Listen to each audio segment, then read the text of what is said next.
Hello everybody, long time no video blog or rant or whatever the hell you want to call this thing these days. I mentioned on Twitter a couple times that I was going to reference the sort of first card off the deck rule. I wrote a little bit about it in a blog. Dan O'Brien wrote an extensive sort of position on why him and some other pros don't necessarily like the rules. I'm going to stop it right here and suggest that if you haven't read Dan O'Brien's piece, click on the link down below. It'll say there, Dan O'Brien's piece, and read that, and I'll be right here when you get back. Okay, so I'm going to take a little different spin. I mean, obviously, you read what Dan said, and some of the reasons why he doesn't like the rule. One of the things that both Matt Savage and I agree on, for example, is that it's really not that big a deal. So why did it become such a big deal? Well, the reason it became such a big deal, I think, is because of the way that the rule was implemented, and I'd say, I'd categorize it as the trend towards stricter rules in marginal spots that aren't player friendly. I decided to take a look at the TDA website and read their mission statement. Okay, so the part that sticks out to me here is rules and procedures that will positively impact the poker industry. And essentially what this boils down to is a disagreement on what the definition of positively impact the poker industry is, and the TDA has a different view than I do. This isn't personal, this is just a case of differing views. It's my view that this rule, along with some of the other ones that were implemented over the years, sets up kind of like a prison guard prisoner mentality, where the players are sort of being asked to sort of, sit down and be quiet, much like they would in junior high. And it's my belief that that's not what the amateur players want. The amateur players are looking for the social aspect of the game. They want to have fun, and they don't want to be like sort of reprimanded and, being told, sit down and be quiet. So my bigger concern really is the trend towards rules that are stricter and less fun. And I think it really all started with the no talking rule. It's my personal view that players obviously want game integrity. That's extremely important to them. But they also want a fun, friendly atmosphere for them to play in so that they can just enjoy themselves. I think both are goals that we should be aligned on, both the TDA as well as the players. So a good example of a rule that, obviously has some importance is the cell phone rule. We can't have people on their cell phone in the middle of hands, right? Clearly that's something that both players, although it's convenient, and TDA would agree upon. Having said that, there's a way about going about that. So the way the rule is currently written, if an amateur player, a businessman who's a busy guy, he gets a hand dealt to him, picks up his phone and goes, hey, I can't talk right now, gotta go. Well, the way the rule's written now, the guy's hand's dead, okay? See, this is the sort of trend that I don't really like. I feel like in a spot like that, dealers should say, listen, you need to be off your cell phone, put it away. But to issue the guy a penalty because he grabbed his phone, maybe not knowingly, this isn't a case where he's going to be able to game the system. The cards were just dealt. If he does it, on the river, for example, when he's in the middle of a pot and all of a sudden, somebody calls him, is like, he's got fours or something along those lines, maybe we not want to see that. But as soon as the guy gets the cards, picks up his phone, says, hey, I can't talk right now, gotta go. Like that. I don't feel like that deserves a penalty. I feel like we should be lax on that rule. But I see the value and the importance of the rule because it does protect people against potentially, delivering information via cell phone to another player without others knowing. When I started my poker career in Las Vegas, grinding the Mirage 2040 limit hold'em game, and then later playing higher limits like 8160, 1 and 200, limit hold'em, I ran into guys like Lenny Martin and Maurice Candati, and I really learned a lot about what it really meant to be truly a professional poker player. And these guys were always great. When tourists came to town, they were extremely friendly. They created an atmosphere of fun, a social environment so that those people felt comfortable. On top of that, and more importantly, they weren't really sticklers for the rules with guys like this. So for example, if it's raised and re-raised to the big blind, he didn't see the second raise, he puts in a call, I was like, oh, I didn't mean it. They let it go back. They let it slide because they understand the bigger picture. That the amateur players, without them, there really is no poker. There's no, there's no way to win. There's no sort of like, the game just dies if everybody was a professional poker player. So poker players, professionals specifically, for over 100 years, understand better than anybody that this game needs to be created in such a way that the amateurs are happy. Because if they're not happy, none of the pros eat. So for me personally, I've always put my integrity at the forefront of every decision I've ever made in terms of how I view a rule. I've never, ever in my life looked at a rule that was better for me, but not better for the entire community and said, I'm going to push for this. I've always, in every instance, and there's plenty of examples I could go to, thought about what's best for the game and most importantly, what's best for the casual player. Because essentially, they are the most important aspect, the fans and the amateurs, to why poker is as successful as and is, watched on TV as it is today. So later in my career, I stepped up to the 2 and 4, 3 and 600 limits. And I actually, before even the poker boom, I was playing with the big boys, with Chip and Doyle in the 4 and 8,000 games. And I remember a very distinct feel, in terms of the way that game was. And Chip and Doyle were masters at this. Once again, they had that same sort of talent that Maury and Lenny had, which was to make sure that the weaker players, the amateurs, felt comfortable. And when it came down to rulings, the floor man was rarely called. The players policed the game mostly themselves. In rare cases when it was pro versus pro, maybe you might call for the cameras to be looked at to see what happened. But if there was anything marginal or gray between a pro and an amateur, it was understood that, you give them the benefit of the doubt. And we're not going to be sticklers. We're going to just assume that the intentions were pure and that he wasn't shooting an angle. If it's Ralph Perry, sorry, Ralph, you got the reputation. People might wonder, I don't know, Ralph, you're not getting away with this one. But essentially, the players policed the game, and it worked quite well. There was really sort of a comfortable, friendly, social environment, despite the fact that people were potentially winning or losing $1 million in a session. So as I mentioned, obviously my integrity is super important to me, and I can say this with absolute honesty that I've always thought about what's best for the game, because I know in the end that's best for me anyways, right? And I believe wholeheartedly, 100%, that the TDA and I are aligned in that they see, I believe with every part of my being that they want what's best for poker. It really just comes down to, again, us disagreeing maybe on the vision for the future. I've always been a big believer in a fun, friendly atmosphere being a big part of the focus. Of course, game security is important. I sort of have never really bought into the idea that we need to be taken more seriously. I've heard that expression used a couple times in terms of we need to be more, serious and and I just don't buy it. I don't think that poker as a game is ever going to hit mainstream like football or basketball or hockey in Canada. It's a sort of a niche sport. People enjoy it for the game or they just don't. You're not going to have a lot of casual viewers. The casual viewers we do get generally watched, the World Series of Poker on ESPN. And the reason for that was because it was light, fun, and friendly. There's been some broadcasts since that have taken a more serious approach, using more like poker nerdy terminology. And I don't feel like the casual viewer really gets that as much as we'd like. So for me, I feel like we're not aligned in terms of that. I don't believe that we need to go towards more strict, rigid prison guard / prisoner mentality. I feel like a fun atmosphere that is player friendly is at the forefront of everything. And of course, never to sacrifice game integrity or game security. The reason I'm so passionate about, maintaining a fun, friendly atmosphere is because that's genuinely what I truly believe the amateurs want. I believe that the casual player plays poker for the social aspect of it, and the sort of serious edge to it isn't exactly why they play. And I feel like it's more intimidating to them and less inviting than, again, a fun, friendly atmosphere. Now, the main reason the TDA has implemented this rule is under the platform of game integrity. I've been playing for about 20 years, played tournaments all the way from $20 buy-ins at Orleans to, $1 million buy-ins at the World Series of Poker, and never once have I seen this be an issue where a player was stealing hole card information from walking behind players. I know that Donnie Peters, who's covered over 1,000 tournaments for Poker News, he's the editor-in-chief there, and he probably has the best seat in the house because he's behind the table. He's never seen it become an incident.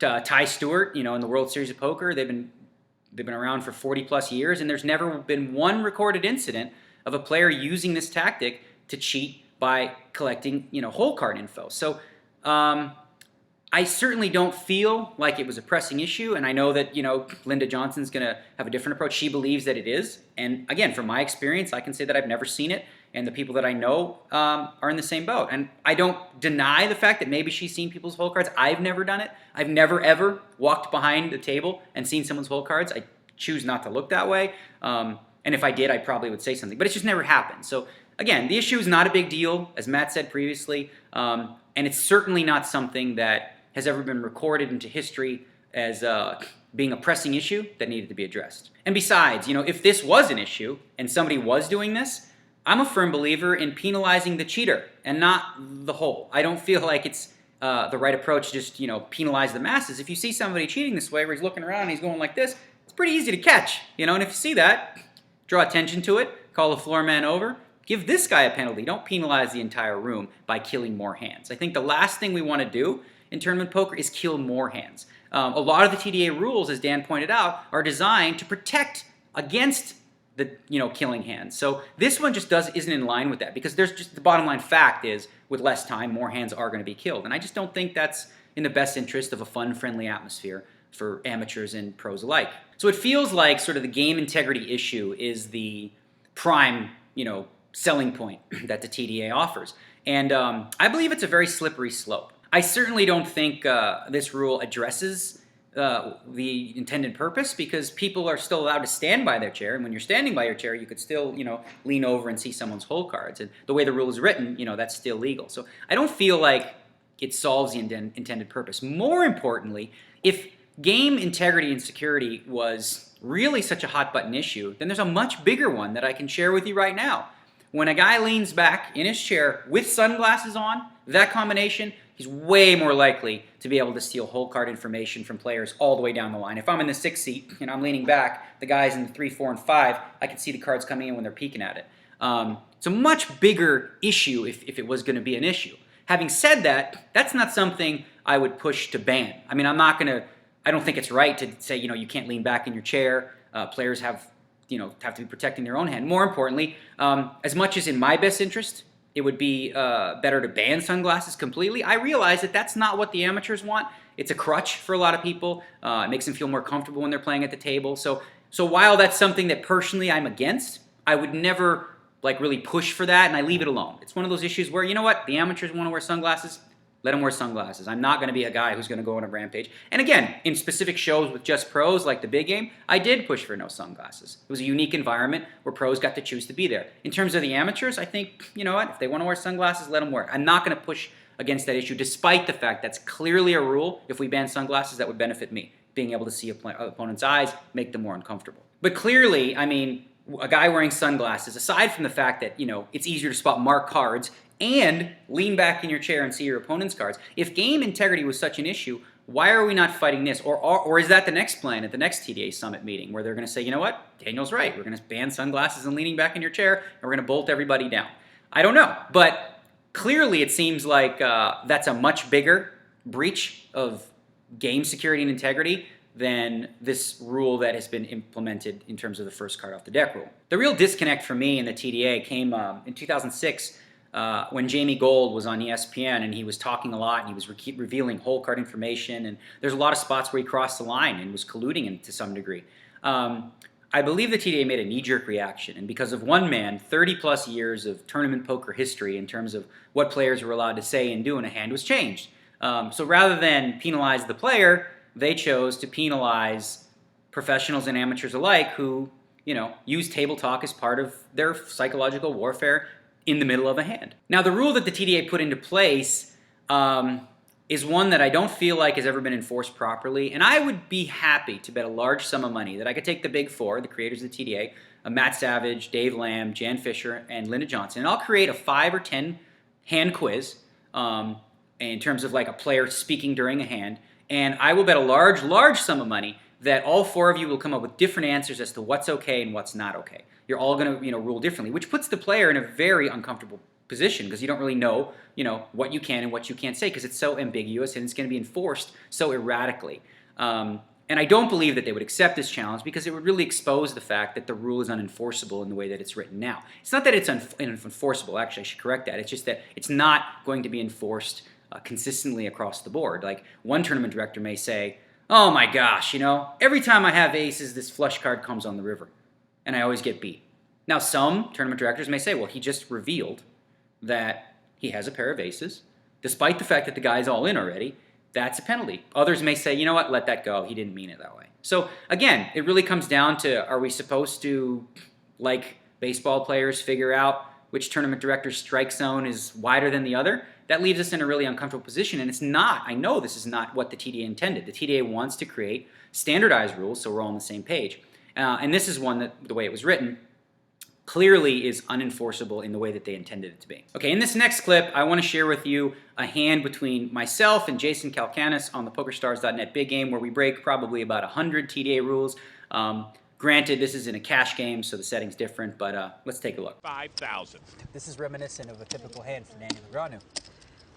Let's have the nuts with a redraw and see what happens. Let's pair the board, yeah. God, really? You have you don't have a set, right? Because you would have raised me. Yeah, I would have raised it a set. I could have flopped a straight. Could have flopped straight. Okay, I can beat that. Whew. I could be on a flush draw. Could be busted. Yeah, that's true too. I was gonna fold for sure, and now I'm thinking about calling you. So you're doing a good job. If that's what you want. Okay, good. Now I'm gonna be quiet and pretend that's not what I want. I'm confusing myself. I should shut up. Are you saying you got out-talked? I can't believe it. Big time. Yeah, I'm confused. Daniel Negreanu got out-talked. Yeah. Well, we don't know yet. That's unbelievable. I still might make the right decision. It's 50-50. I'm having a hard time putting you on a hand. Yeah, that's the problem with new players, especially bad ones. You talked me out of 35 dimes. This is so sick. If you fold and give the dealer $1,000, I'll still show it to you. How about that? I love that. Hang on. If I fold, If you fold and you tip the dealer $1,000, I will show it to you. You have to split it with the other dealer. that's a good deal. So $1,000, you know what I have. You don't have to live and wait till the end of the season. There's the call. Sorry, not in the hand. He called it. Sevens. Yeah, that's I know exactly what it was. Oh, you got me. Did you hear I it? didn't want to pay the 1,000. Yeah, you said 7's full. Now, the purpose of showing this clip is to sort of illustrate for you the fact that, you know, the amateurs do want to engage. They do want to interact. They do want a fun, friendly atmosphere. They want to interact with the pros. And, you know, I know that, you know, from listening to Jason talk about this was a proud moment for him. And kudos to him for totally out-talking me in the hand, you know. He did a great job manipulating my mind, and, you know, good for him. Kudos. It was certainly a proud moment for him. It was fun, friendly. There was clearly no collusion or cheating going on. It's never going to, you know, no one who cheated or colluded would ever use that approach. You know, they're not going to verbalize it. People that cheat or collude are going to use other tactics like hand signals or things like that I don't want to really get into. But anyway, I'm getting off track here. So what I really want to do is sort of paint the picture of all the great moments in poker history where psychological warfare was a tool that we used, and ever since sort of the TDA has been meddling with player freedoms, it's, you know, really taken away from a lot of the, you know, amazing, cool things that both fans, players, and amateurs alike really appreciate about the game. For example, you know, when Scotty Wynn said to Kevin McBride, "You call, baby, it's going to be all over," you know, sort of inferring the fact that, you know, I've got you beat. Then, of course, I mean, I remember a hand from way back when Amarillo Slim, the vet, was up against the young, at the time, Tom McAvoy, and in the middle of a hand, he played some psychological warfare by showing him one card. He showed him an ace. And, you know, did a lot of table talk and stuff like that. And again, this wasn't a case of collusion or cheating. It was a case of Amarillo Slim trying to, you know, outmaneuver Tom McAvoy in a hand. And I thought it was genius. In fact, I did that myself on a high-stakes poker episode against Sammy Farha in a spot where it went raised. I called. He re-raised from the small blind. I called, and I felt like he was relatively weak. It came 9-9-10 with no suit, and there was no 9 of clubs on board, which is important. And Sammy bet the flop, and I felt like he was weak. So I raised him. And then as he's thinking, I showed him the 10 of clubs, okay? Something you can do in a cash game and not a tournament. And, you know, he thought about it for a while, but what is he going to put me on? He's going to put me on 9-10 of clubs or pocket 10s. He's not going to put me on queen 10 of clubs to make that play. So he ended up only having king queen and folded his hand. But again, it's just an illustration of sort of some of the fun psychological warfare that you can employ to, you know, mislead somebody. And that's, in my mind, you know, part of the game that's some of the most, you know, beautiful aspects of it. There was another hand that, you know, you can't use this either, but it was NBC Heads Up, and I was up against the late Jerry Buss. And in this format, you were allowed to show your cards at the river. So Jerry Buss, you know, went all in on the river, and I had queens and nines. I had 2 pair. So I thought, okay, well, I can show my hand. So I turned my cards up and showed Jerry, and Jerry took a look, and he kind of smiled and seemed really comfortable. So I was like, you can beat it. And he did. He had queens and 10s, so it allowed me to make a good laydown. Now, some people, like big government, may say, oh, no, he needed to be protected there. You shouldn't have been allowed to do that. No one said he had to look, right?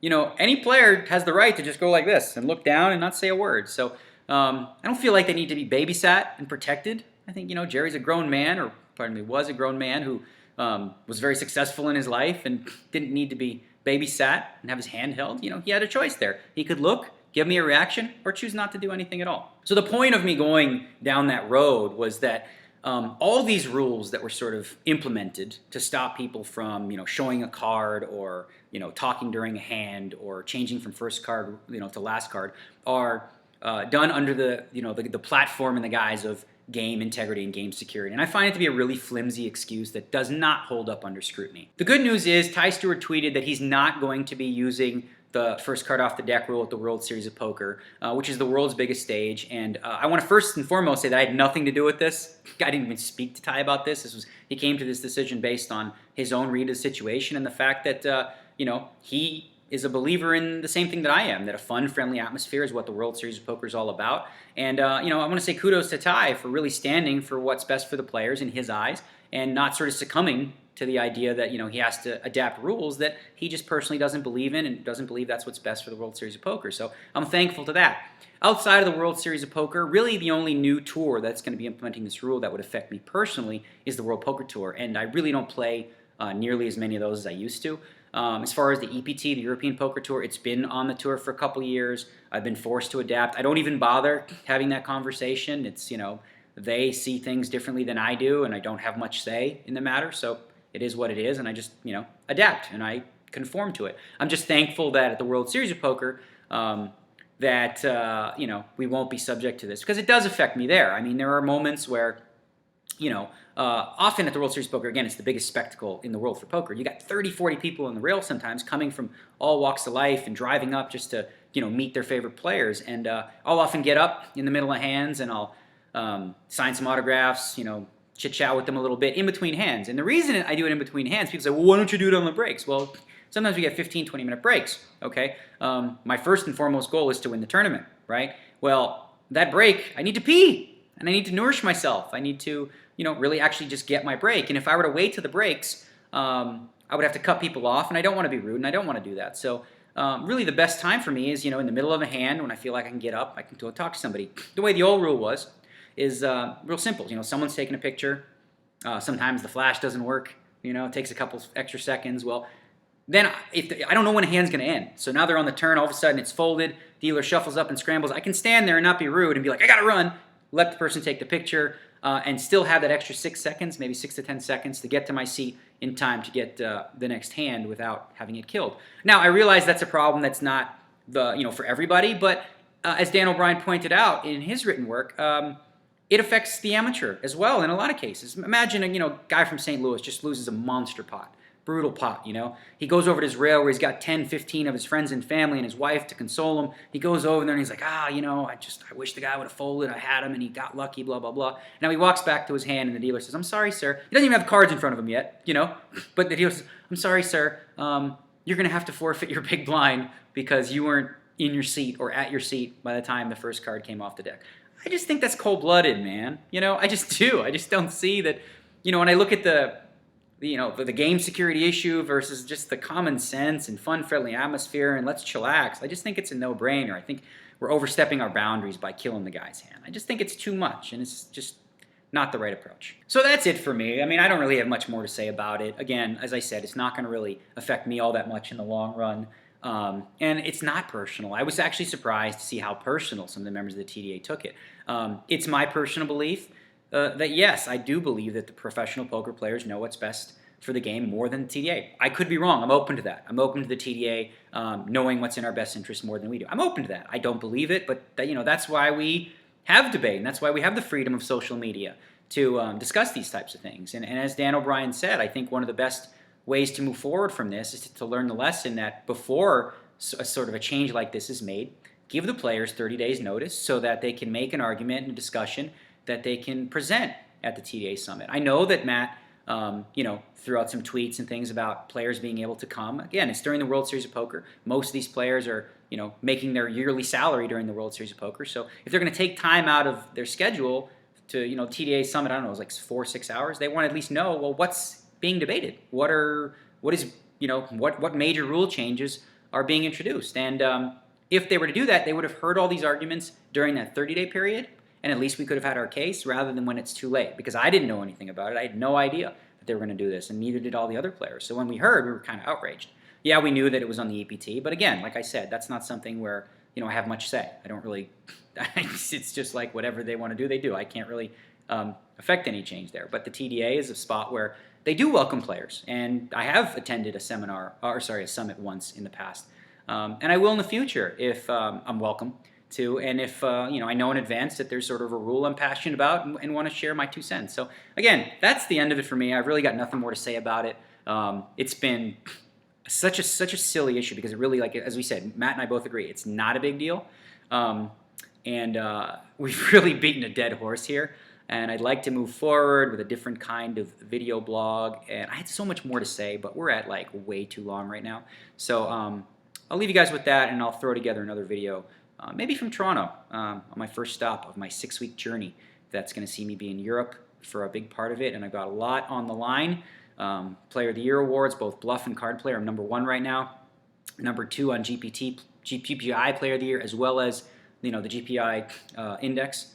So also number 2 in the World Series Poker Player of the Year. There's 7 more events left for me to catch Matthew Ashton. So I'll be grinding. I'll be working hard. I'll be doing the best I can. And, I'll be in or at my seat at the appropriate time so that I don't have any more blow-ups.